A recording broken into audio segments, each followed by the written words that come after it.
D links to join the channel here on subscribe to our thanks to the recent support. So quick little video. A Hollywood group claims that there's a focus group that they take a look at shows to get ideas of where the audience is, to see what they're into, what they're rejecting, and what they want to move towards, to see like where you should put your money. And the claim is that a focus group overwhelmingly prefer a fake problematic TV show to a real woke production.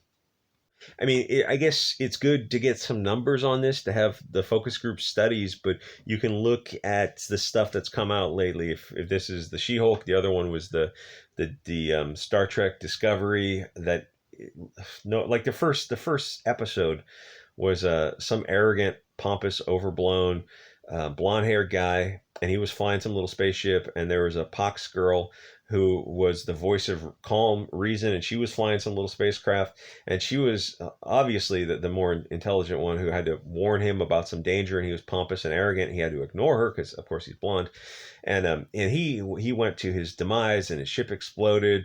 And I mean, the symbolism of that was in the first episode of the symbolism of one ascendant and survives, and the pompous, arrogant blonde guy departs the mortal coil.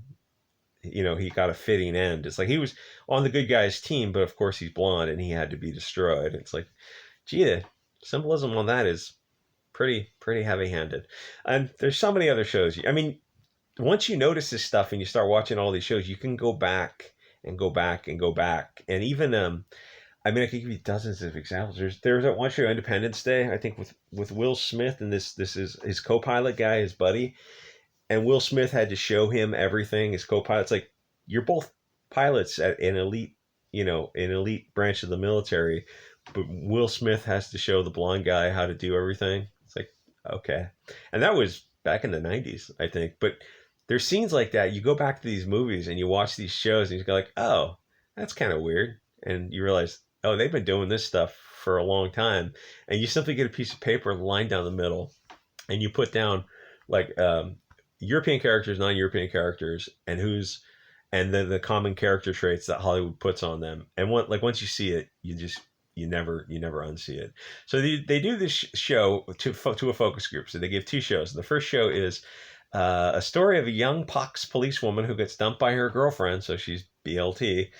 So, you know, that series of overlapping Venn diagrams transfers to a new precinct in the South. Everything I learned about the South, I learned from Hollywood. Are you saying Hollywood was the same people who cheered Weinstein for 30 years, or it's on the Epstein Island flight logs, taught me everything I know about the South? Are you saying Hollywood lied? Was she shocked by the Islamophobicism of her new colleagues? Are you talking about the POC colleagues? Because the South is, keep in mind, it's half POC now. It's going to be, the South is like 60% Mexican and Black, and the European Americans are a minority. So are you talking about them being Islamophobic? Oh, no, just the blonde people. Oh, okay, well, that's okay. Because the media told me that we can hate them with an incandescent genocidal rage. So that should be fine. So with few friends, she doesn't know who the good guys and who the bad guys are. Well, in Hollywood, the good guys are going to look like her, and the bad guys are going to look suspiciously like me.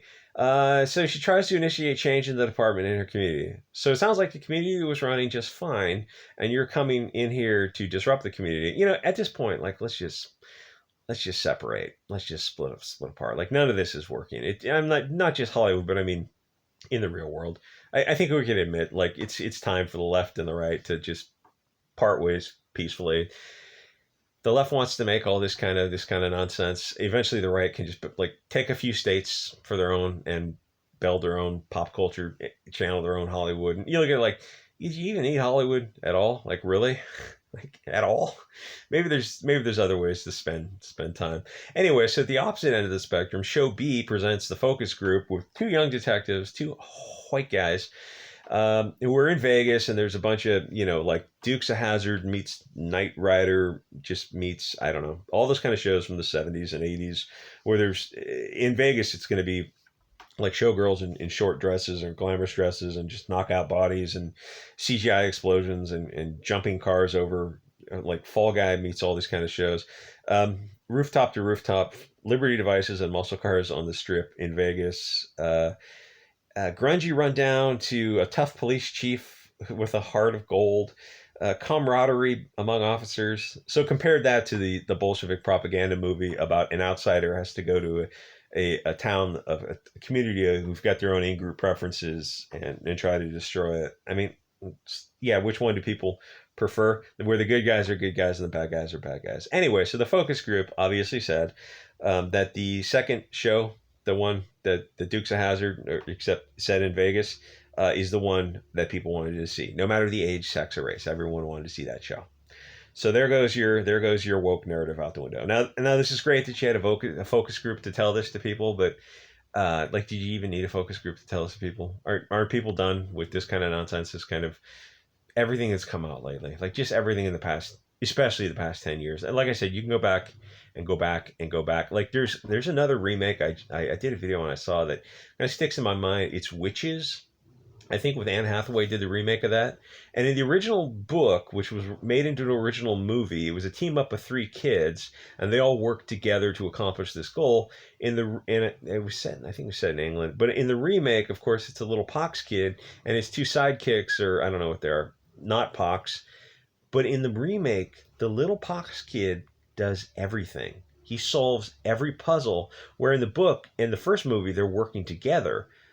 But in mainstream media, they have to treat him like a purse puppy. Where every puzzle, you can watch that movie, Witches with Anne Hathaway online, you can find it. He has to solve every puzzle. So the two kids, you watch the movie and you realize they're just sidekicks. They're doing nothing. They're doing nothing.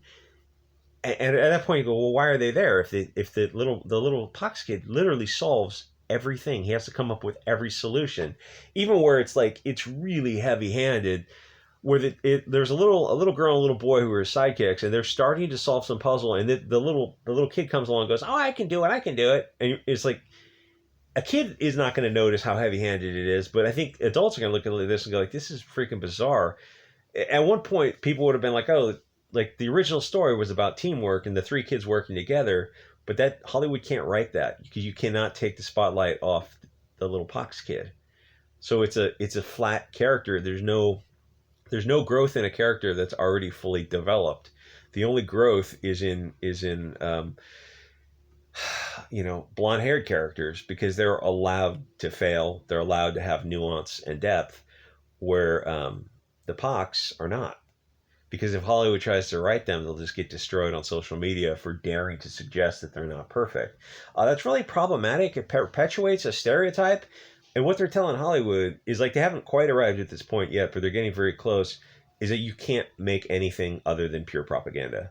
So everything Hollywood's putting out now is in trouble, bombing and underperforming, because there's no way to tell a story other than according to like a Tumblr, Twitter checklist. So, like, honestly, I look at Hollywood now, like, I don't know what they're gonna do. Anyway, like, comment, subscribe. I'll see you guys on the next episode.